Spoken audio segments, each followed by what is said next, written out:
إن الحمد لله نحمده ونستعينه ونستغفره ونعوذ بالله من شرور أنفسنا ومن سيئات أعمالنا من يهده الله فلا مضل له ومن يضلله فلا هادي له وأشهد أن لا إله إلا الله وحده لا شريك له وأشهد أن محمدا عبده ورسوله أما بعد فإن خير الحديث كتاب الله تعالى وخير الهدي هدي محمد صلى الله عليه وسلم وشر الأمور محدثاتها وكل محدثة بدعة وكل بدعة ضلالة وكل ضلالة في النار يا أيها الذين آمنوا اتقوا الله حق تقاته ولا تموتن إلا وأنتم مسلمون يا أيها الناس اتقوا ربكم الذي خلقكم من نفس واحدة وخلق منها زوجها وبث منهما رجالا كثيرا ونساء واتقوا الله الذي تساءلون به والأرحام إن الله كان عليكم رقيبا يا أيها الذين آمنوا اتقوا الله وقولوا قولا سديدا يصلح لكم أعمالكم ويغفر لكم ذنوبكم ومن يطع الله ورسوله فقد فاز فوزا عظيما روى الإمام أبو داود في سننه قول رسول الله صلى الله عليه وسلم إن الله يبعث لهذه الأمة على رأس كل 100 سنة من يجدد لها دينها صححه السخاوي والألباني رحمۃ اللہ علیہم۔ معزز حاضرین، بزرگوں، نوجوان دوستوں اور پردہ نشین خواتین اسلام، آج خطبہ جمعہ میں انشاءاللہ ہم 2 عناصر پر آپ کے سامنے گفتگو کریں گے۔ سب سے پہلے، جیسا کہ میسیجز کے ذریعے آپ تک پیغام پہنچا ہے کہ عمر بن عبدالعزیز رحمہ اللہ کی زندگی میں ہمارے لیے کیا عبرتیں ہیں، تو اس مبارک شخصیت کا تذکرہ آج ہم خطبے کے دوسرے عنصر کے طور پر کریں گے، اور انشاءاللہ کل سارا ملک جشن آزادی منانے جا رہا ہے، تو ہندوستان میں ماضی میں اسلام کیسے تھا اور موجودہ وقت میں مسلمانوں کی کیا حالت ہے، صورتحال کیا ہے، اور مستقبل میں اس ملک میں رہنے کے لیے ہم کو کیا کرنا چاہیے، انشاءاللہ اس عنصر پر بھی انشاءاللہ خطبے کے آخر میں گفتگو کریں گے۔ معزز حاضرین، حمد و صلوات کے بعد میں نے ابو داؤد کی ایک صحیح حدیث پڑھی۔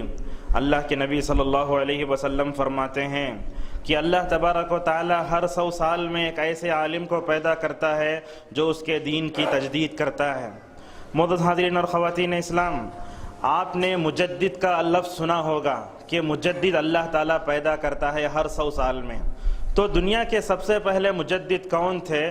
تو اس بارے میں علماء نے صراحت کی ہے کہ اس دنیا میں سب سے پہلے مجدد خلفائے راشدین کے دور کے بعد عمر بن عبدالعزیز رحمہ اللہ ہیں۔ تو چنانچہ دنیا میں اللہ تبارک و تعالیٰ مجدد کو پیدا کب کرتا ہے؟ تو اس بارے میں علامہ ابن حجر نے فتح الباری میں لکھا ہے کہ دنیا میں جب بھی انحراف پیدا ہوتا ہے، بدعتیں پیدا ہو جاتی ہیں، لوگ دین کے صحیح تصور سے ناواقف ہو جاتے ہیں، تو اللہ تبارک و تعالی ایسے مبارک اشخاص کو پیدا کرتا ہے جو دین کی تجدید کرتے ہیں، جو لوگوں کو دین کے صحیح معنی مفہوم سے واقف کراتے ہیں۔ معزز حاضرین، اللہ کے نبی صلی اللہ علیہ وسلم نے یہ کہا کہ اللہ تبارک و تعالی ہر 100 سال میں ایک مجدد کو دنیا میں بھیجتا ہے، تو دنیا کے سب سے پہلے مجدد یہی عمر بن عبدالعزیز رحمہ اللہ ہیں۔ تو آئیے، عمر بن عبدالعزیز کون تھے، ان کا نام و نسب کیسا تھا، پیدائش کہاں ہوئی، پرورش جو ہے کن علماء کے ہاتھوں ہوئی، ان کا گھر گھرانہ کیسا، خلیفہ بنے تو کیا حال، اور خلیفہ بننے سے پہلے ان کی کیا حالت تھی، اور ان کی وفات کیسے ہوئی، اور انہوں نے کیسی مبارک اور سیدھی سادی زندگی گزاری، انشاءاللہ ان عناصر پر ہم گفتگو کریں گے۔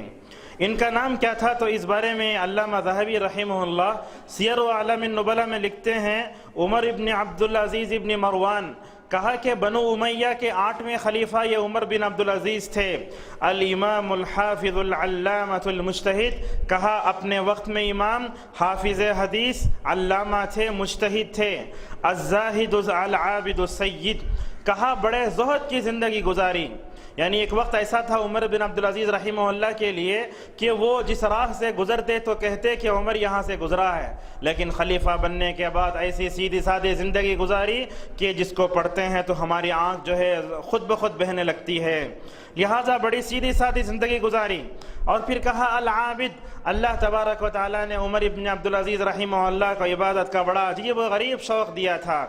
پھر کہا امیر المؤمنین حقاً، معزز حاضرین، اللہ کے نبی صلی اللہ علیہ وسلم کے انتقال کے بعد خلیفہ بنے ابو بکر، تو ان کو کہا گیا خلیفۃ رسول اللہ صلی اللہ علیہ وسلم۔ جیسے ہی حضرت عمر فاروق خلیفہ بنے تو ان کو لقب دینے کا مسئلہ آیا تو لوگوں نے کہا امیر المومنین۔ تو یہ امیر المومنین کا جو لفظ ہے عمر فاروق، عثمان غنی اور علی رضی اللہ عنہ کے بعد جن کے لیے استعمال کیا گیا وہ عمر بن عبدالعزیز تھے۔ کہا امیر المومنین حقاً۔ ابو حفص ان کی کنیت تھی، قرشی تھے، مدنی تھے، بنو امیہ کے تھے، مصر میں ان کی پرورش ہوئی ہے، اور اس کے بعد کہا کہ بنو امیہ کے بڑے ہمت والے انسان تھے، یہ ان کا نام و نسب تھا۔ اللہ تبارک و تعالی نے ان کو بڑے اچھے نسب سے سرفراز کیا تھا۔ پیدائش کب ہوئی اس بارے میں علامہ ذہبی لکھتے ہیں کہ انہ ولد عام 61 من الہجرہ، کہا ہجرت کے 61ویں سال ان کی پیدائش ہوئی ہے۔ کہاں پیدا ہوئے؟ کہا انہ ولد فی المدینہ المنورہ زمن یزید وہو اکثر قول المؤرخین۔ علامہ ذہبی نے کہا کہ عمر بن عبدالعزیز رحمہ اللہ مدینہ منورہ میں پیدا ہوئے، جبکہ معاویہ کے بیٹے یزید رحمہ اللہ مدینہ کے گورنر تھے۔ معزز حاضرین، پرورش کیا ہوئی، زمانہ کیسے تھا جب عمر بن عبدالعزیز نے آنکھیں کھولیں؟ دیکھیے اللہ تبارک و تعالی جب کسی آدمی کو جو ہے بڑا بنانا چاہتا ہے، اللہ تبارک و تعالی ان شخصیات میں انقلاب لانا چاہتا ہے، تو اللہ تعالی بچپن ہی سے ان کے لیے جو ہے کچھ نشانات رکھ دیتا ہے۔ چنانچہ جس زمانے میں پرورش پائے، مدینے میں آنکھ کھولی، بچپن ہی سے نیک، علم کی بڑی حرص، علماء سے تعلق، علماء کی مجلسوں میں حاضری کا شوق، بچپن ہی میں قرآن یاد کر لیا تھا۔ جس زمانے میں عمر نے آنکھ کھولی تو وہ بڑا علمی زمانہ تھا، مدینے میں بڑے بڑے علماء رہا کرتے تھے۔ کون کون تھے علماء میں؟ حضرت سائب بن یزید، سہل بن سعد اور دیگر تابعین وغیرہ تھے۔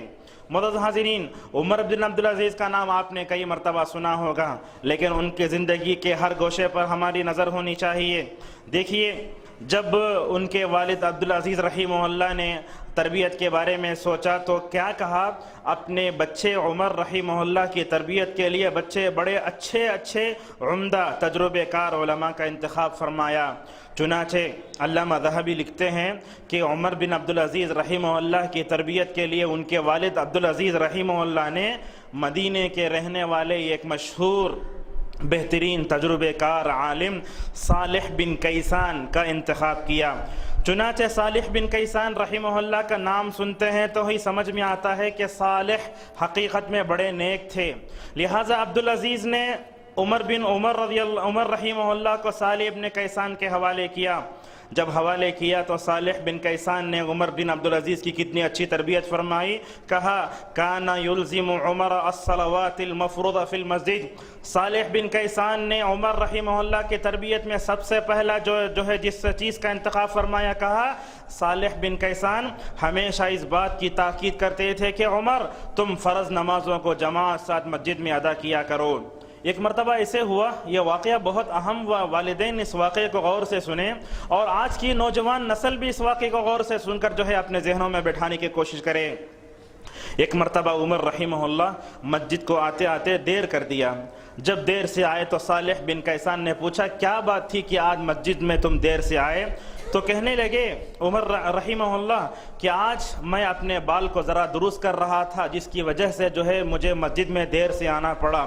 صالح بن کیسان نے دیکھا کہ آج یہ بچہ جو آگے چل کر امیر المومنین خلیفہ خامس کا لقب پانے والا ہے، چنانچہ انہوں نے فوراً عمر کے والد عبدالعزیز کو خط لکھا، کہا تمہارے بیٹے آج نماز کو دیر سے آئے تھے، کیا کروں؟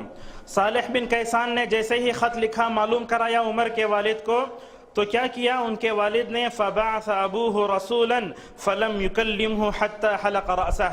عبدالعزیز رحمہ اللہ جو عمر کے والد تھے، انہوں نے کسی سے بات نہیں کی، صالح بن کیسان نے بھی سے کچھ بھی بات نہیں کی، عمر سے بھی کوئی وجہ دریافت نہیں کی، بلکہ ایک آدمی کو بھیجا جو مدینہ پہنچا اور فوراً جو ہے عمر بن عبدالعزیز رحمہ اللہ کے سر کو منڈوا دیا گیا۔ معزز حاضرین، آج کی نوجوان نسل کو ہم دیکھتے ہیں کہ وہ بالوں کی زیب و زینت میں اپنا سارا وقت کھپاتی ہے اور یہاں خواتین اسلام بھی میں بھی ان سے کہنا چاہوں گا کہ آج امت مسلمہ میں کتنی ایسی جاہل خواتین ہیں جو اپنے اخلاق کو خوبصورت بنانے کے بجائے بورڈ نعوذ باللہ جو ہے اس میں دوسرے جہاں خوبصورت بننے کے مقامات ہے بیوٹی پارلر میں جا کر نعوذ باللہ یہ اپنے بالوں کو سنوارنے میں اور اس کو خوبصورت بنانے میں اپنا وقت گزارتی ہیں۔ اور سب سے بڑی خراب بات تو یہ ہے کہ آج کی نوجوان نسل فلم ستاروں اور کھلاڑیوں کے طرز پر بال رکھنے میں بڑا فخر محسوس کرتی ہے نعوذ باللہ۔ تو سمجھ میں آیا انسان کو اپنے بالوں کی زینت پر توجہ دینا چاہیے، لیکن ایسی توجہ نہیں کہ بندہ نماز سے جو ہے غافل ہو جائے، ایسی توجہ نہیں کہ انسان مقصد زندگی کو بھول جائے۔ تو دیکھیے سلف صالحین تربیت میں اتنے باریکی سے کام لیتے تھے، رتی برابر بھی اگر نماز میں جو ہے کوتاہی ہوئی فوراً جو ہے اس کی راہ میں آنے والی رکاوٹوں کو مکمل طور پر دور کر دیا کرتے تھے۔ معزز حاضرین، عمر بن عبدالعزیز رحمہ اللہ کی تربیت میں کن کن لوگوں کا ہاتھ تھا؟ تو علماء نے لکھا ان کی تربیت میں 30 علماء کا ہاتھ ہے، 8 صحابہ اور 25 تابعین نے جو ہے ان کی تربیت فرمائی تھی۔ عبید اللہ نامی ایک نابینا آدمی تابعی تھے، ان کے زیر سایہ عمر بن عبدالعزیز رحمہ اللہ نے تربیت پائی۔ عمر بن عبدالعزیز رحمہ اللہ کہا کرتے تھے مجلس عبید اللہ الاعمى احب الی من 1000 دینار، کہا کرتے تھے عبید اللہ نام کے جو تابعی اندھے ہیں ان کے مجلس میں بیٹھنا مجھے 1000 دینار سے زیادہ بہتر ہے۔ سعید ابن مسیب یہ بھی کبار تابعین میں سے ہیں، یہ بھی عمر بن عبدالعزیز رحمہ اللہ کے مشائخ میں سے ہیں۔ معزز حاضرین، دیکھیے تربیت کیسے ہوئی، بڑے بڑے صحابہ اکرام اور تابعین کے زیر سایہ تربیت پا کر عمر بن عبدالعزیز رحمہ اللہ بڑے ہوئے۔ ان پر بہت سی کتابیں لکھی گئیں اور بہت سے خطبے دیے گئے، لیکن میں اس میں جو اہم چیزیں ہیں وہ اس کو جو ہے آپ کے سامنے پیش کر رہا ہوں۔ معزز سامعین، عمر بن عبدالعزیز رحمہ اللہ کے اوصاف کیا تھے؟ 2-3 اوصاف میں آپ کے سامنے بیان کرنا چاہوں گا۔ سب سے پہلا، عمر بن عبدالعزیز رحمہ اللہ بچپن سے ہی بڑے نرم دل تھے۔ دیکھیے کیا بچپن میں بالغ ہونے سے پہلے موت کو یاد کر کے ایک مرتبہ رو دیا۔ کہا ذہبی رحمہ اللہ نے کان یبکی لذکر الموت مع حداثت سنہ بلغ ذلك امہ قالت ما یبکیک قال ذکرت الموت فبکت امہ کذلک۔ ذہبی رحمہ اللہ نے کہا کہ عمر بن عبدالعزیز رحمہ اللہ چھوٹے ہی تھے، ایک مرتبہ موت کو یاد کر کے رونے لگے۔ یہ بات جب ان کی ماں کو پہنچی تو ماں نے بلا کر پوچھا عمر تم کیوں رو رہے ہو؟ کہا اے امی جان میں نے موت کو یاد کیا ہے۔ جب ماں نے اپنے اس نابالغ بچے کو دیکھا کہ وہ بچپن ہی سے اتنا نیک موت کو یاد کر کے رو رہا ہے تو جو ہے بے اختیار ماں کی آنکھوں میں بھی آنسو آ گئے۔ معزز حاضرین، اسی طریقے سے عمر بن عبدالعزیز رحمہ اللہ کی زندگی کے وصف جو سب سے بڑا ہے زاہد، زہد اور ورع کا لفظ آپ نے سنا بھی ہوگا، اور اسی منبر سے یہ خطبہ زہد کے موضوع پر بھی ہوا ہے کہ بندے کو دین کے اعتبار سے اپنے سے اوپر کو اور دنیا میں اپنے سے نیچے کو دیکھنا چاہیے، یہی تو زہد ہے۔ علامہ ابن تیمیہ رحمہ اللہ کہتے ہیں زہد کا مطلب یہ ہے کہ آدمی دنیا میں ان تمام چیزوں کو چھوڑ دے جو آخرت میں کام نہ آئیں۔ مالک ابن دینار رحمہ اللہ کہا کرتے تھے لوگ کہتے ہیں کہ میں زاہد ہوں، بلکہ حقیقت میں دیکھا جائے تو زاہد عمر بن عبدالعزیز ہیں۔ دنیا ان کے گود میں آ کر گر رہی تھی تب بھی انہوں نے دنیا کو خیر بات کہا۔ معزز حاضرین، عمر بن عبدالعزیز رحمہ اللہ جیسا کہ میں نے تھوڑی دیر پہلے کہا خلیفہ بننے سے پہلے بڑی خوشحالی کی زندگی گزاری، لیکن جیسے ہی مدینے کا گورنر بنایا گیا، خلیفۃ المسلمین بنے تو سادگی اپنا لی اور زہد میں مکمل طور پر کمال حاصل کیا۔ ان کی زندگی اور ان کی گھریلو زندگی جب دیکھتے ہیں تو آج کے مادہ پرستانہ دور میں مالداروں کو یہ سننا بھی گوارا نہیں ہوتا کہ اتنی سیدھی سادی زندگی گزارنے والا یہ خلیفہ ہو سکتا ہے۔ دیکھیے کیسی ساری زندگی گزاری۔ عمر بن عبدالعزیز رحمہ اللہ اپنے گھر کا پورا خرچ پورے ایک دن کا خرچ صرف 2 درہم ہوتا ہے۔ یہ ان کی زندگی جو بتائی جا رہی ہے۔ اور اسی طریقے سے ان کی زندگی کو ہم دیکھتے ہیں تو یہ بھی سمجھ میں آتا ہے کہ ایک دن نماز عشاء کے بعد اپنے گھر کو آئے، دیکھا بیٹیاں بھوک سے بلک رہی ہیں۔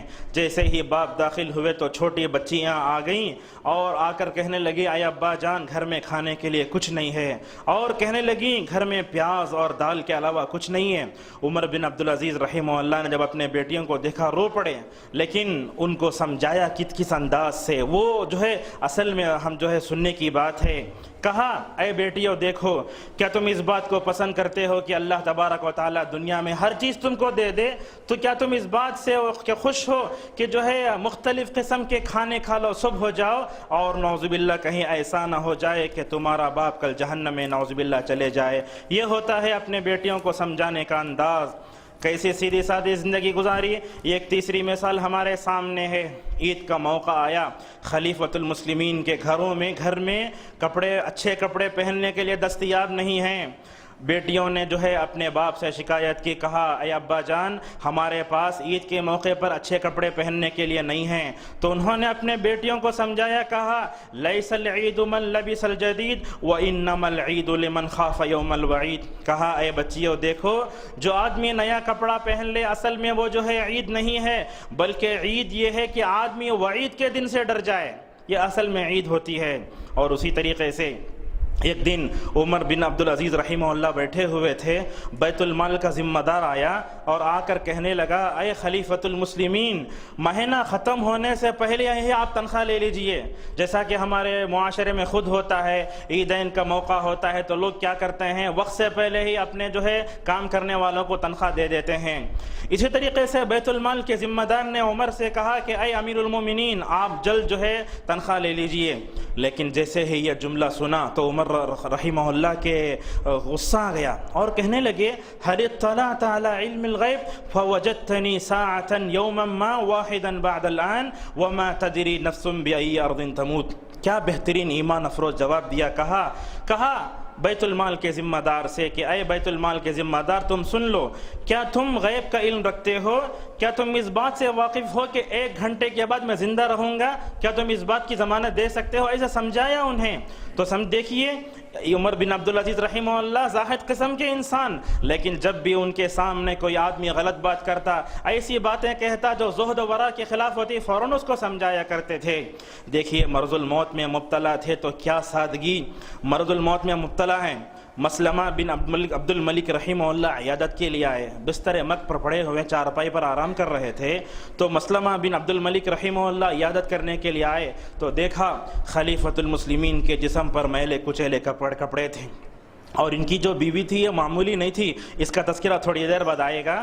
کہا مسلمہ کہتے ہیں عبد الملک کے بیٹے ہیں، وہ عیادت کرنے کے لیے گئے تو عمر رحمہ اللہ کے جسم پر میلے کچیلے کپڑے تھے۔ ان کی بیوی فاطمہ بنت عبد الملک رحمہ اللہ تھیں، ان سے کہا کہ کپڑے بدل دو۔ دوسری بار جب آئے تو دیکھا کہ وہی کپڑوں میں لپیٹے ہوئے ہیں عمر بن عبدالعزیز رحمہ اللہ۔ تو آ کر کہا کہ اے فاطمہ کیوں نے تم نے اپنے شوہر کے کپڑے نہیں بدلے؟ اس وقت بیوی نے جواب دیا لم یکن لہ الا ثوب واحد، کہا خلیفۃ المسلمین ہونے کے باوجود ان کا ایک ہی کپڑا ہے۔ یہ ہوتی ہے سیدھی سادھی زندگی، اور یہ ہوتی ہے ذمہ دار کو ذمہ داری کا احساس۔ معزز حاضرین، اہل و عیال کیسے تھے عمر بن عبدالعزیز رحمہ اللہ کے؟ ان کی کئی بیویاں تھیں، 4-5، لیکن جس بیوی کا تذکرہ میں آپ کے سامنے کرنے جا رہا ہوں وہ بڑی خوش قسمت خاتون تھیں، فاطمہ نام تھا۔ ان کی چچازاد بہن سے شادی ہوئی تھی، بہت بڑے خاندان کی۔ کیا کہا ایک شاعر نے، بنت الخلیفۃ والخلیفۃ جدھا اخت الخلائف والخلیفۃ زوجها۔ عربی شعر کا ترجمہ یہ ہے کہ یہ عمر بن عبدالعزیز رحمہ اللہ کی جو بیوی تھی خلیفہ کی بیٹی، اور ان کے دادا بھی خلیفہ، ان کے چاروں بھائی خلیفہ، ان کے شوہر بھی خلیفہ۔ الحمدللہ، دیکھیے کتنا اللہ تبارک و تعالیٰ نے اس عورت کو اعزاز دیا۔ خلیفہ کی بیٹی، دادا خلیفہ، اس عورت کے چاروں بھائی خلیفہ اور شوہر خود خلیفہ۔ علامہ ذہبی رحمہ اللہ نے عمر بن عبدالعزیز رحمہ اللہ کے جب بیوی کا تذکرہ فرمایا فاطمہ کا، کہا ایسے اوصاف ہم نے کسی عورت کے نہیں پائے، لیکن کیا بڑے ناز و نخروں میں پلی تھیں۔ لیکن عمر بن عبدالعزیز رحمہ اللہ سے جب شادی ہوئی تو عمر رحمہ اللہ کی سادگی کو پورا اپنا لیا، اور قناعت کا ایسا میٹھا مذائقہ چکھ لیا، حقیقی لذت ان کی پسند بن گئی۔ عمر بن عبدالعزیز رحمہ اللہ کی زوجیت میں آئیں یہ خلیفہ کی یہ بیٹی، کیا جیسے ہی آئیں ایماندار اور دیندار شوہر کو دیکھ کر سب سے بڑا تحفہ سمجھ کر قبول کر لیا۔ عمر رحمہ اللہ اپنی بیوی سے کہا کرتے تھے کہ ہمارے گھر میں لہو و لعب کا کوئی سامان نہ ہو۔ عموماً دیکھتے ہیں کہ جو آدمی ذمہ دار بنتا ہے اس کے کپڑے، اس کی کار اور اس کی ساری چیزیں، اس کے نخرے والی باتیں، اس کے اندر تکبر، یہ سب ساری چیزیں آ جاتی ہیں۔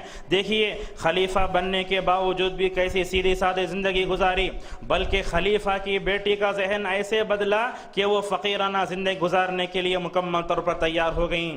تو عمر نے ایک دن بلا کر کہا کہ ہمارے گھر میں کھیلنے کا جو سامان ہے پورا گھر سے نکال دیا جائے، اور اس کے بعد ان کے گھر میں جو ہیرے جواہرات، سونے کے، چاندی کے جو کچھ تھے، عمر نے کہا کہ پورے بیت المال کے حوالے کر دیے جائیں۔ فاطمہ بنت عبد الملک علیہ الرحمہ نے جب اپنے شوہر کا یہ حکم کیا، سنا، تو اپنے سارے زیورات نکل کے مکمل طور پر بیت المال کے حوالے کر دیے۔ یہ جو بات آپ کے سامنے بیان کرنے جا رہا ہوں وہ یہاں کی خواتین اسلام غور سے سنیں۔ سارے جواہرات اور زیورات، موتیاں نکال کر جو ہے فاطمہ بنت عبد الملک علیہ الرحمہ نے بیت المال کے حوالے کر دیے۔ اسی حالت میں حضرت عمر بن عبدالعزیز رحمہ اللہ کا انتقال ہو گیا۔ عمر بن عبدالعزیز رحمہ اللہ کا انتقال ہوا تو فاطمہ اکیلی رہ گئیں، ساتھ میں بچے بھی تھے۔ تو اس کے بعد کیا ہوا، ایک دن بیت المال کا ذمہ دار عمر بن عبدالعزیز رحمہ اللہ کی بیوی کے پاس آیا اور آ کر کہنے لگا، اے خلیفہ کی بیوی، دیکھو تم نے جو مال اور زیورات اور قیمتی چیزیں اپنے شوہر کی زندگی میں بیت المال کو دی تھی وہ ہمارے پاس محفوظ ہیں، اور ایسے وقت میں جبکہ تمہارے شوہر اللہ تعالیٰ کو پیارے ہو چکے ہیں، تم جو ہے ترس رہی ہو مال کو اور جو ہے کھانے کو، کیا تم اس بات کو پسند کرتی ہو اگر تمہاری اجازت ہو تو بیت المال سے ساری چیزیں لا کر میں تمہارے حوالے کروں؟ جو ایمان افروز جواب دیا فاطمہ بنت عبد الملک رحمہ اللہ نے کہا، میں ایسی عورت نہیں کہ زندگی میں اپنے شوہر کی اطاعت کروں اور مرنے کے بعد نعوذ باللہ ان کی نافرمانی کرنے لگوں۔ معزز حاضرین، جس عورت کے اندر قناعت پسندی آ جاتی ہے، جو عورت جو ہے اللہ تبارک و تعالیٰ کی طرف سے جو ہے ملنے والی چیزوں پر جو ہے مکمل طور پر قانع بن جاتی ہے، وہ بھی مبارک ہو جاتی ہے اور اس کا شوہر بھی مکمل طور پر جو ہے قابل رشک بن جاتا ہے۔ تو یہ عمر بن عبدالعزیز رحمہ اللہ کے کچھ اوصاف تھے جو میں آپ کے سامنے بیان کیے۔ اللہ تبارک و تعالیٰ نے سورہ تحریم میں کہا، یا ایھا الذین آمنوا قوا انفسکم واہلیکم نارا، کہا اے لو ایمان والو تم اپنے آپ کو اور اپنے گھر والوں کو جہنم کی آگ سے بچاؤ۔ اس آیت پر عمر بن عبدالعزیز رحمہ اللہ نے مکمل طور پر عمل کیا، اپنے آپ کو جہنم کی آگ سے بچایا تو اپنی بچیوں کو بھی نار جہنم سے بچانے کی مکمل طور پر کوشش کی۔ معزز حاضرین، اس شخصیت کے کیا کیا القاب تھے علماء نے اس کی طرف بھی اشارہ کیا ہے۔ اس شخصیت کا سب سے پہلا جو لقب تھا مجدد، جیسا کہ محمد ابن شہاب الزہری اور امام احمد کہا کرتے تھے کہ عمر بن عبدالعزیز رحمہ اللہ دین اسلام میں سب سے پہلے مجدد ہیں۔ ان کا دوسرا لقب تھا اشج۔ اشج کا مطلب بڑا باہمت انسان۔ ایک مرتبہ عمر کہتے ہیں کہ ان کے والد عبدالعزیز رحمہ اللہ مصر کے گورنر تھے۔ ایک مرتبہ یہ گھوڑوں کو باندھنے کی جگہ میں چلے گئے تھے، ایک گھوڑے نے اتنا زور سے ان کو مارا کہ نیچے گر گیا اور سر میں چوٹ آئی۔ جب باپ نے اپنے بیٹے کے سر میں چوٹ دیکھی تو کہا، اے عمر، تم کو گھوڑوں نے جو ہے تم کو زخمی کر دیا، لیکن تم یاد رکھو کہ بنی امیہ کے سب سے بڑے باہمت انسان تم ہی ہو، لہٰذا ان کے اندر ہمت بھی بہت زیادہ تھی۔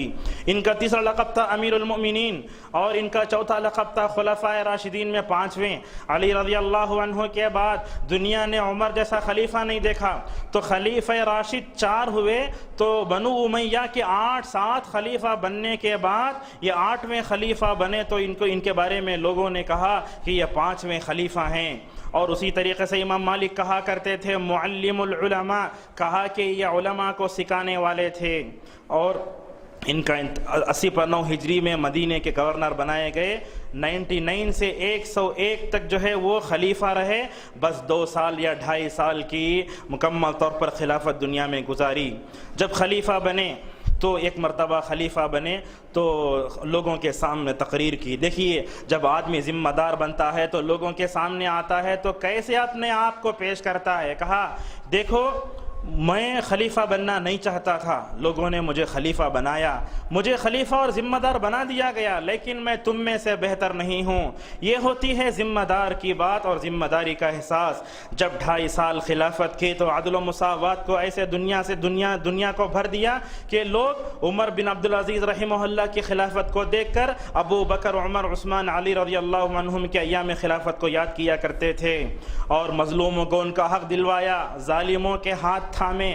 اور سب سے بڑا جو کارنامہ عمر بن عبدالعزیز رحمہ اللہ نے کیا، زکوٰۃ کا ایسا اجتماعی نظام قائم کیا اور جو ہے ایسا بہترین اس کو نافذ کیا اپنے ایام خلافت میں۔ زکوٰۃ دینے والا زکوٰۃ کا مال لے کر نکلتا، لیکن اس کو پانے والا کوئی نہیں ہے۔ اتنا بہترین نظام کیا، اور فقیروں کے درمیان زکوٰۃ کو تقسیم کرنے کا بہترین انداز سے یہ کیا۔ اور اس کے بعد جب اس خلیفہ کی موت کا وقت قریب آیا، ان کی زبان پر سورہ قصص کی یہ آیت تھی، تلک الدار الآخرہ، کہا وہ آخرت، نجعلها للذین لا یریدون علوا فی الارض ولا فسادا، کہا جو لوگ دنیا میں تواضع سے چاہتے ہیں اور تکبر نہیں کرتے، ایسے لوگوں کو اللہ تبارک و تعالی آخرت دیتا ہے۔ والعاقبۃ للمتقین، جیسے ہی اس آیت کی تلاوت فرمائی اور انتقال ہو گیا۔ معزز حاضرین، ان کے بارے میں علماء نے کیا کہا؟ امام احمد کہتے ہیں، اذا رأيت الرجل يحب عمر بن عبد العزيز ويذكر محاسنه وينشره فاعلم ان من وراء ذلك خير ان شاء اللہ۔ کہا امام احمد رحمہ اللہ نے، جب تم دیکھو کہ کوئی آدمی عمر بن عبد العزیز رحمہ اللہ کا تذکرہ کر رہا ہے یا ان کی خوبیوں کا تذکرہ کر رہا ہے، تو سمجھ جاؤ کہ اس کی زندگی میں اور اس کے بارے میں بولنے والے دونوں بھلائی پر ہیں۔ معزز حاضرین، جب انتقال کا وقت ہوا تو ان کی عمر 40 سال کی بھی نہیں تھی۔ دیکھیے اللہ تبارک و تعالیٰ نے اتنے مختصر سے موقع میں ان کو کیسا نیک بنایا، خلیفۃ المسلمین بنے، امیر المؤمنین بنے، اور 2.5 سالہ ایام خلافت سے جو ہے دنیا کو خلفائے راشدین کا دور یاد کرا دیا۔ معزز حاضرین، ان کے زندگی سے سب سے پہلا ملنے والا سبق کیا ہے؟ سب سے پہلا سبق ہمیں جو حاصل ہوتا ہے، جو نصیحت ہمیں حاصل ہوتی ہے، وہ یہ کہ ہم کو یہ اپنے ذہنوں میں رکھنا چاہیے کہ دنیا میں سب سے بہترین زمانہ محمد رسول اللہ صلی اللہ علیہ وسلم کا زمانہ ہے۔ جیسے کہ کہا خیر الناس قرنی ثم الذین یلونہم، کہا سب سے بہترین زمانہ میرا زمانہ، اس کے بعد صحابہ کا زمانہ، اور اس کے بعد کہا اس کے بعد تابعین کا زمانہ۔ چنانچہ عمر بن عبدالعزیز رحمہ اللہ تابعین میں سے ہیں، جیسا کہ احادیث سے، جیسا کہ تاریخ سے اس کا ثبوت ملتا ہے۔ ان کی زندگی میں دوسرا سبق ہمیں یہ ملتا ہے کہ اللہ تبارک و تعالی دنیا میں ایسے اشخاص کو پیدا کرتا ہے جو دین میں مجدد کا کام کرتے ہیں۔ تو میں نے آپ کے سامنے بتایا کہ یہ دنیا کے سب سے پہلے مجدد ہیں۔ بعض لوگوں نے کہا کہ امام شافعی بھی ہیں، اور اللہ تبارک و تعالی نے ہمیشہ دنیا میں جو ہے مجدد پیدا کیے۔ لہٰذا ابن تیمیہ کی شخصیت سے کون نا واقف ہے؟ اللہ تبارک و تعالیٰ نے ان کو ایسے علوم سے نوازا، ایسی صلاحیتوں سے نوازا۔ کہنے والے نے کہا کہ ابن تیمیہ 1 صدی کے نہیں بلکہ پورے 800 سال کے مجدد تھے۔ یعنی جب وہ دنیا میں مجدد بن کر آئے اور مجدد کی جتنی صفات تھی ان کے اندر تھیں، تو ان کے 800 سال کے بعد تک بھی ویسا کوئی مجدد پیدا نہیں ہو سکا۔ اور اسی طریقے سے ان کی زندگیوں کو پڑھتے ہیں تو ہمیں یہ سمجھ میں آتا ہے کہ افراد کو تیار کرنا چاہیے۔ معزز حاضرین، آج ہم دیکھتے ہیں کہ لوگ مسجد تو بنا لیتے ہیں، لیکن آج ایک اچھے امام کے لیے دنیا ترس رہی ہے۔ لوگ یہ چاہتے ہیں کہ اچھا باصلاحیت امام ہم کو مل جائے، لیکن آج ہم دیکھتے ہیں کہ اچھے اماموں کے لیے دنیا ترس رہی ہے، اچھے علماء کی قیادت سے دنیا محروم ہے۔ لہٰذا افراد کو تیار کرنے کے 2 مقامات ہیں، ایک تو اللہ کی یہ مسجدیں اور یہ دینی مدارس۔ آج ہم دیکھتے ہیں کہ افراد کو تیار کرنے کی یہ دونوں فیکٹریاں نعوذ باللہ اپنے اس کام میں جو ہے ناکام ہو چکے ہیں، اور دونوں مقامات نعوذ باللہ سیاست کی جو ہے گندے اکھاڑے بن کر رہ گئے ہیں۔ ضرورت اس بات کی ہے کہ مسجد میں بھی افراد کو تیار کیا جائے اور مدارس میں بھی افراد کو تیار کیا جائے۔ دیکھیے اللہ کے نبی صلی اللہ علیہ وسلم نے افراد کو کیسے تیار کیا۔ آپ نے ابو بکر جیسا فرد دنیا کو دیا، آپ نے حضرت عمر فاروق جیسا انصاف پسند شخص دنیا کو دیا، آپ نے 80 تلواریں توڑنے والے خالد بن ولید رضی اللہ عنہ کو سیف اللہ کا لقب دیا، آپ نے بلال جیسے موحد کو اذان دینے والے کے لیے انتخاب فرمایا، آپ نے فرائض کا علم رکھنے والے زید بن ثابت کو دنیا کے حوالے کیا، آپ نے معاذ بن جبل رضی اللہ عنہ کو جیسا گورنر جو ہے یمن کے حوالے کیا۔ تو افراد امت کے لیے بہت ضروری ہیں۔ جب تک اس کام پر امت توجہ نہیں دیتی جو ہے ہم صالح قیادت سے دنیا اور آخرت میں محروم ہو سکتے ہیں۔ اور اسی طریقے سے ان کے زندگی میں ہمیں چوتھا سبق یہ ملتا ہے کہ بندے کو چاہیے کہ وہ دنیا سے محبت نہ کرے، بلکہ دنیا کا صحیح تصور اسلام نے ہم کو یہ دیا کہ اس دنیا میں ہم کو بھیجا گیا ہے آخرت کی تیاری کے لیے۔ چنانچہ عمر بن عبدالعزیز رحمہ اللہ نے جیسے سیدھی سادھی زندگی گزاری، ویسی سیدھی سادھی زندگی گزارنے کی ہمیں بھی ضرورت ہے۔ معزز حاضرین، آج ہم جن گھروں میں رہتے ہیں، آج ہمارے لیے وسائل زندگی بہت ہو گئے ہیں، اور آج کا انسان اتنا آرام پسند ہو چکا ہے، وہ تھوڑی دیر کے لیے دین کے لیے مشقت برداشت کرنے کے لیے تیار نہیں ہے۔ یہ سب چیزیں کیوں آ رہی ہیں؟ آج ہم نے سیدھی سادھی زندگی کو فراموش کر دیا ہے۔ اللہ کے نبی صلی اللہ علیہ وسلم نے ابو داؤد کی صحیح حدیث میں کہا، ان البذاذۃ من الایمان، کہا سادگی سے رہنا ایمان کا تقاضا ہے۔ جو لوگ دنیا میں سیدھی سادھی زندگی گزارتے ہیں تو سمجھ جائیے ان کے دلوں میں ایمان ہے، لیکن جو لوگ پرتکلف زندگی گزارتے ہیں، جو وسائل زندگی اتنا بڑا لیتے ہیں کہ آدمی نماز سے غافل ہو جائے، آدمی اپنی بیوی بچوں کا ہو کر رہ جائے، تو سمجھ جائیے اس کو اپنے ایمان کی جو ہے مکمل طور پر نگرانی کرنے کی ضرورت ہے۔ ان کی زندگی میں ہمیں ایک سبق یہ بھی ملتا ہے کہ آدمی کو چاہیے کہ وہ اپنے بیوی بچوں کی دینی تربیت کرے۔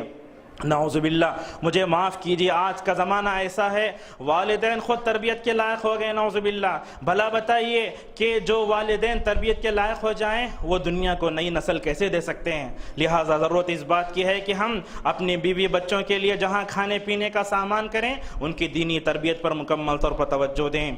ان کے زندگی میں اور ایک سبق ہمیں یہ ملتا ہے، بیوی کو چاہیے کہ وہ اپنے شوہر کے گھر میں جو مثبت ماحول ہے اس کو قبول کرے۔ آج ہم دیکھتے ہیں کچھ مالدار لڑکیاں ایسی ہوتی ہیں جو مالدار گھرانے میں بڑے ناز و نخرے سے پلی ہوتی ہیں، جب ان کو شوہر ان کا ملتا ہے تو نعوذ باللہ وہ اپنے شوہروں کو زر خرید غلام کی نگاہ سے دیکھتے ہیں، نعوذ باللہ۔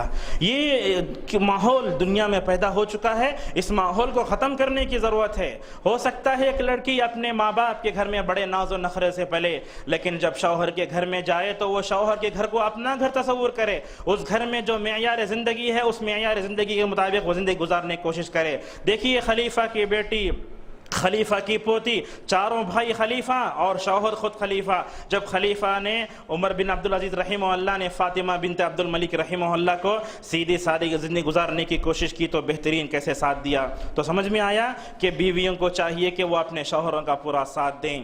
اور آج نعوذ باللہ ہمارے معاشرے میں کچھ ایسی جاہل خواتین بھی ہیں جو اپنے شوہروں کو جو ہے پریشان کرتی ہیں مال کے معاملے میں۔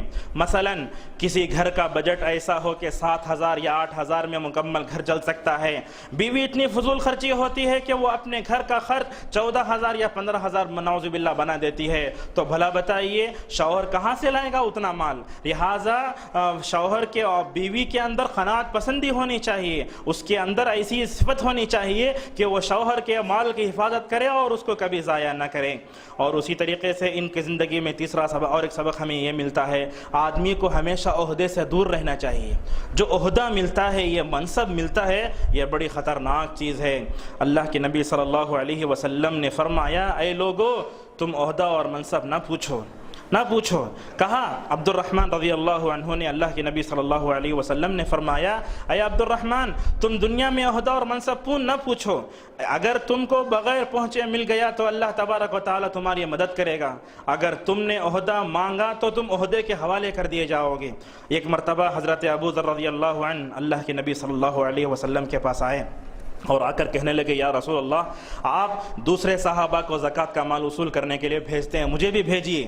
اللہ کے نبی صلی اللہ علیہ وسلم نے ابو ذر سے سامنے ہی کہہ دیا، منہ اوپر کہہ دیا، یا ابا ذر انک امرؤ فیک ضعف، کہا اے ابو ذر تم کمزور ہو، تم زکوٰۃ کا مال وصول نہیں کر سکتے۔ اور آپ صلی اللہ علیہ وسلم نے اس کے بعد فرمایا، دیکھو ابو ذر، دنیا میں جو بھی عہدہ ہے امانت، جو بھی عہدہ ہے اور منصب ہوتا ہے یہ اصل میں امانت ہے، اور قیامت کے دن جو لوگ دنیا میں عہدے کا غلط استعمال کریں گے اور عہدہ چاہیں گے اور عہدے کو نعوذ باللہ پالیں گے، اور عہدے کو پا کر جو ہے مظلوم لوگ رعیت کا جو لوگ رعایا پر ظلم کریں گے تو کیا ہوگا؟ تو آپ صلی اللہ علیہ وسلم نے فرمایا ایسا شخص دنیا میں بھی ذلیل ہوگا اور آخرت میں بھی اس کو پشیمانی کا جو ہے سامنا کرنا پڑے گا۔